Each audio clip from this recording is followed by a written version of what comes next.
ñu dem fekki équipe bu RFM matin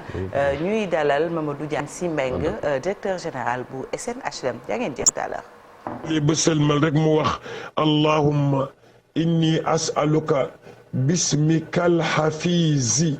allahumma inni as'aluka bismikal hafizi an tahfazani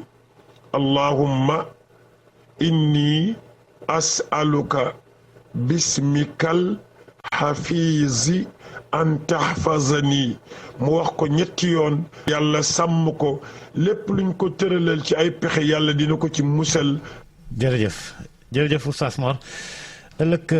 alxames ci beneen i yóbbal ñu yendook jàmm. RFM matin émission bi yee waa Sénégal. RFM matin sunu gan Mamadou Diagne Sy Mbengue salaamaaleykum. waaleykum salaam Georges. yow yaay directeur général bu SNHLM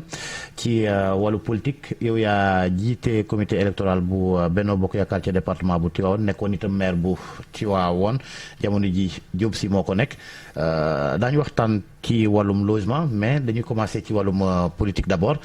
ak yéen seen diwaan googee nga nekk est-ce que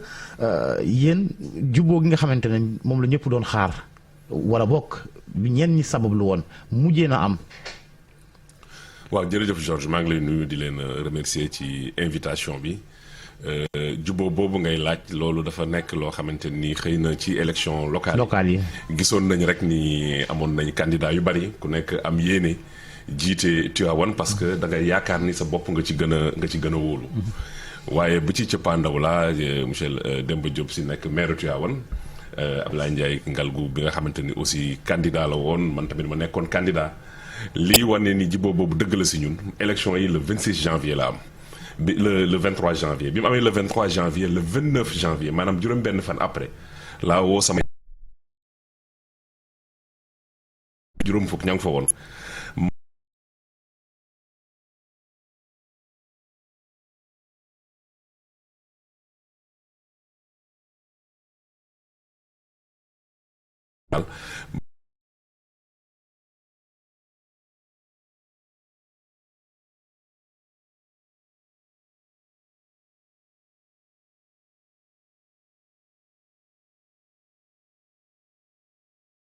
am na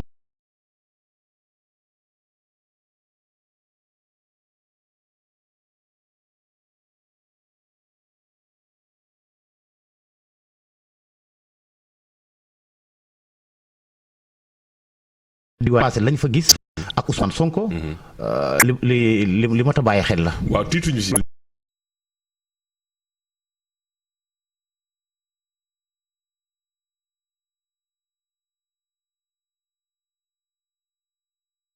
ñëpp seen intérêt teg ko ci gannaaw ni mooy yow la ay wax pour élection législative yi nga xam am na ñeent candidats ci Tivaouane pour la première fois Tivaouane am ñetti candidats ci biir commune bi muy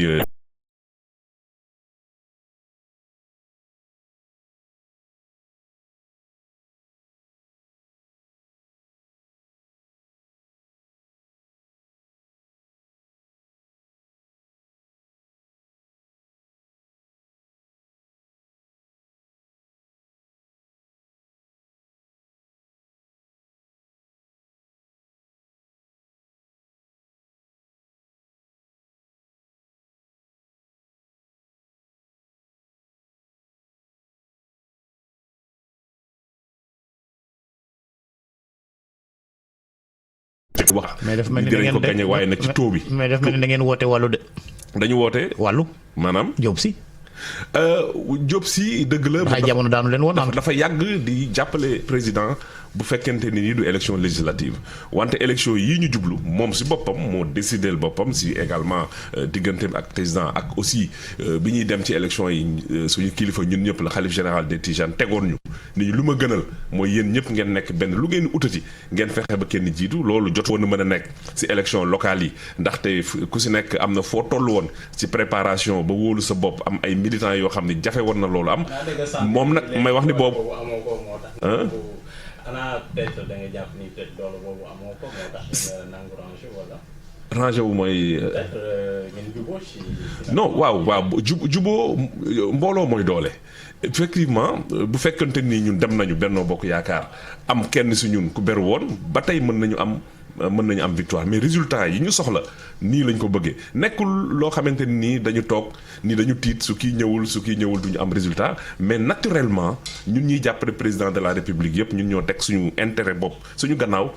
toog ni intérêt Sénégal d'abord moo ñu soxal intérêt Tivaouane moo ñu soxal ñu àndandoo nekkul sax ay discussions yu yàgg déedéet c'est venu naturellement parce que yàlla dafa def ni bi élection locale yi waxantewul lu ñaaw suñu biir donc ñu àndaat dafa nekkoon loo xam dafa yomb lii nag je pense que ni gis nañu intérêt bi waa Tivaouane jox la grande coalition présidentielle parce que amatul xejj ak xeen am na au sommet et à la base aussi ñu ngi koy vraiment bu intérêt Tivaouane nekkoon ci ñëpp bi kilifa gi wootee ngir ngeen ànd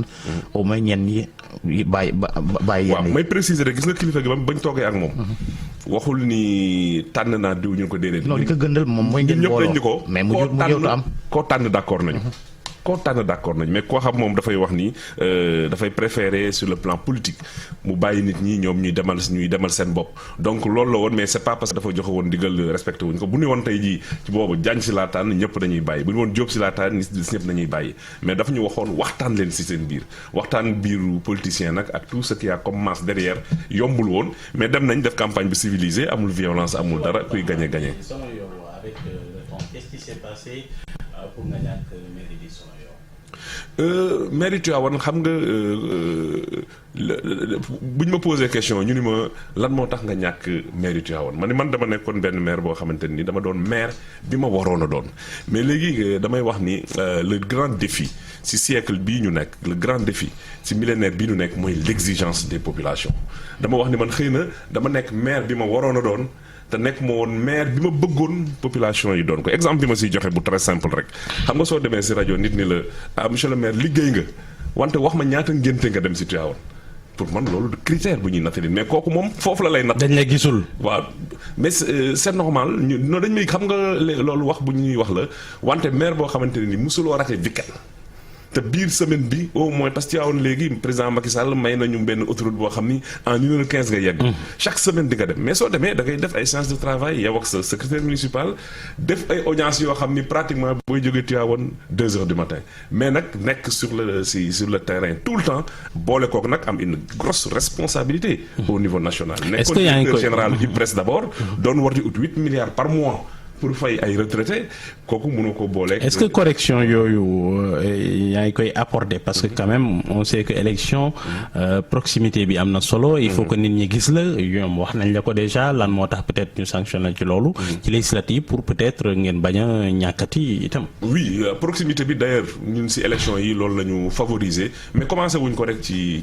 élection yi gis nga ñaari at yu mujj yi dafa méngale ak ñaari at yi nga xamante ni bu mu fekkee dugg nañ ci wàllu politique. ñu jël benn engagement politique bu bees gannaaw bi ñu gisee que ni ki ñu jiite ñu koy jàppale jar na ko te Sénégal jaral nañu ko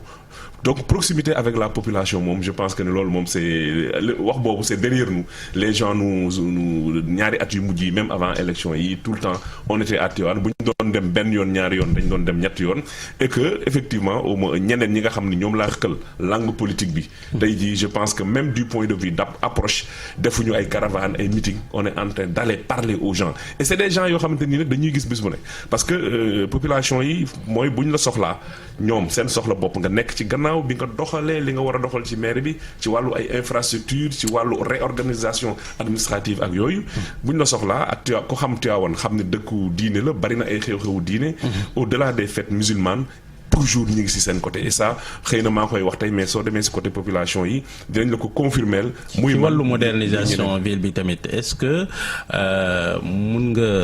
mun nañ jàpp ni que tu as fait des efforts ci loolu parce que quand même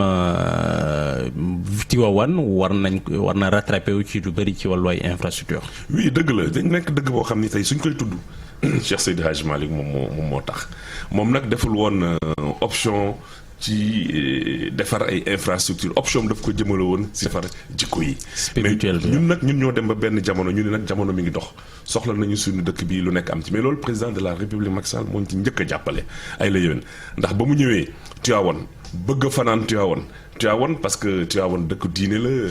même boo musee wax damay defal hôtel sax nit ñi dañuy jàpp ni hôtel lieu de débauche la. donc benn hôtel moo fa musoon a am fa mu nekkoon dafa làqatu ñëpp jàpp ni fii méngoowul ak xaalu Tivaouane pour ñu def fi lu mel noonu moo ñu si njëkk a jàppale moderniser defal ñu lu ñuy wax le palais des hôtes avec 9 suites présidentielles 77 chambres yoo xamante ni am na salle d'eau mais également ñun bi ñu ñëwee. xëy na tey jii du maire bi moo ñu yëkkati su ma sañoon xëy na jarul ma ci incité trop mais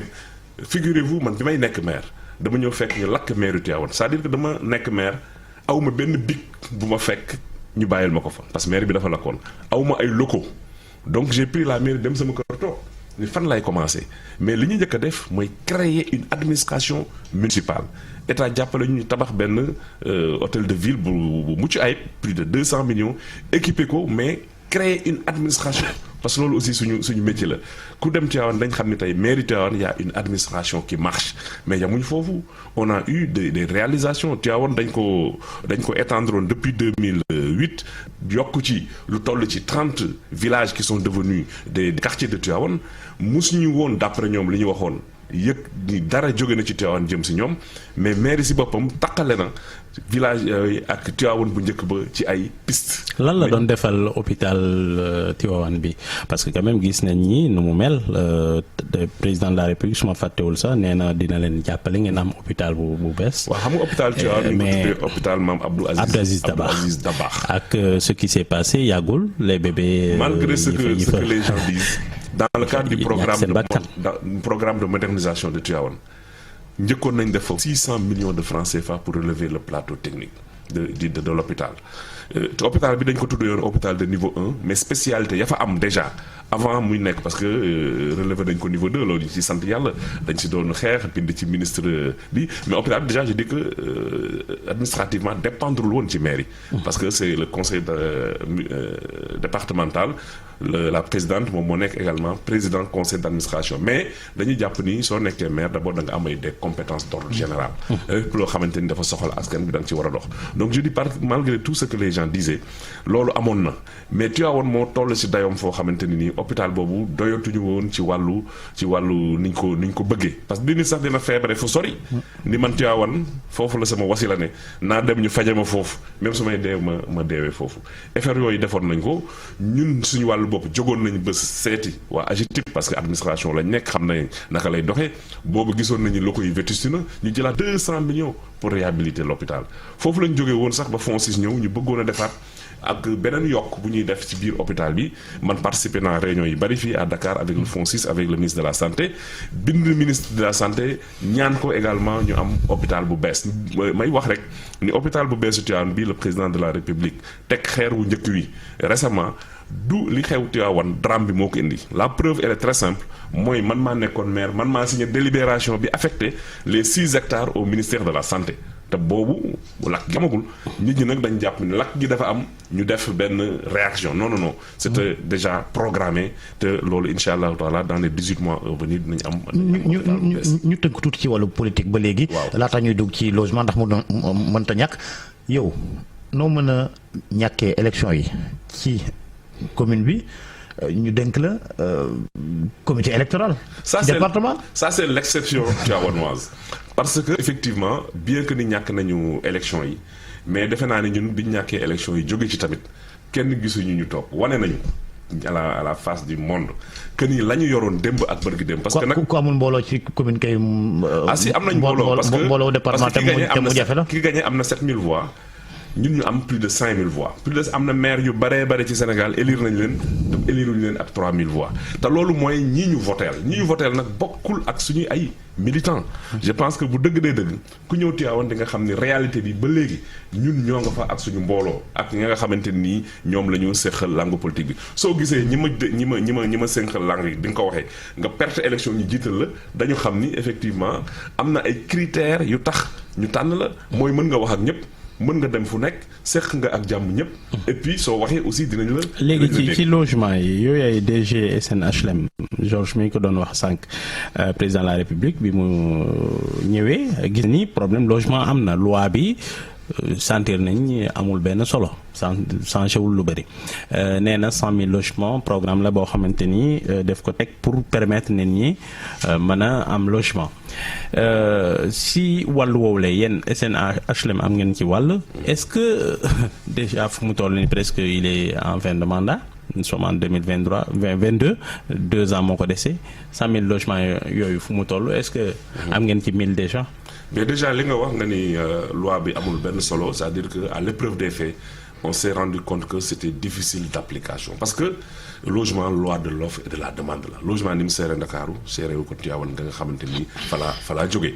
léegi nag alternative bi nga xamante nii moom le président de la République indi moo ñu yokk offre bi ñu gis ni dafa am gabu 5000 logements 10 000 logements par an parce que 5000 moom la ñuy produire par an alors que demande bi mi ngi nekk 15000 mu am un gap de 300000 mu indi le programme des 100000 programme 100000 logements nag damay fàttali ni dénkuñu ko SNHLM. mais am ngeen li nga xamante ne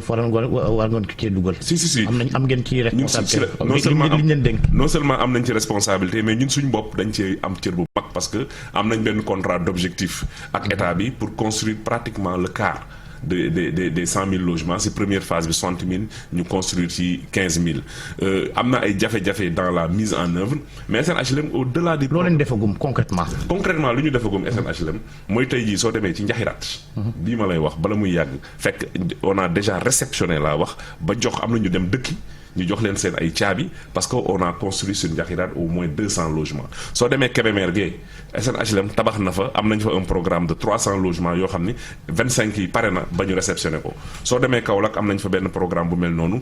président dañu woon dafa bëggoon Sénégal gi yëpp fu si nekk département bu ne au moins yëg boppam ci 100 000 logements yi donc am na loo xamante ni tàmbali nañ ko. ci calcul yu ma def nii ça fait pas plus de 600 700. waaw loolu c'est SNHLM.